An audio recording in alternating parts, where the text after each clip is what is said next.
History Spotlight, brought to you by HEC Media and the Missouri Historical Society. Hello, I'm Dr. Jody Sowell, president of the Missouri Historical Society in St. Louis, and this is History Spotlight. Shelley versus Kraemer is a landmark United States Supreme Court case that held that racially restrictive housing covenants could not be legally enforced. Public historian Cicely Hunter explains the details of the case and how it started in St. Louis.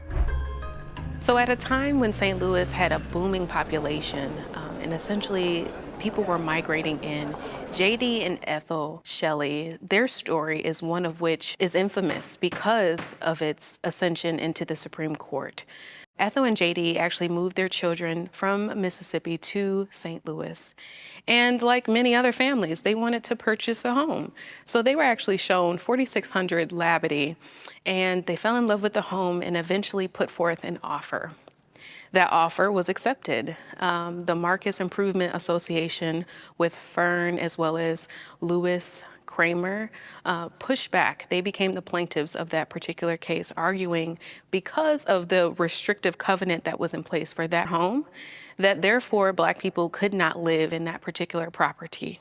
What transpires after that is a court case. And so this court case on the circuit court level, they argue that because the restrictive covenant was not actually signed, it wasn't, therefore, it shouldn't be in effect, right? And then there was another court case which reversed that one, and that went to the Supreme Court, the Missouri Supreme Court.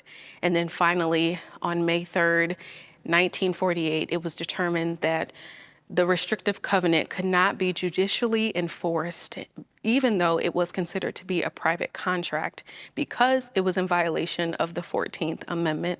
So it's cases like Shelley v. Kraemer, it's cases like Dred and Harriet Scott's freedom suit, cases like even Gaines v. Canada, that also set a precedent for civil rights movement and the ways in which Black people were using the court system to advocate for their rights.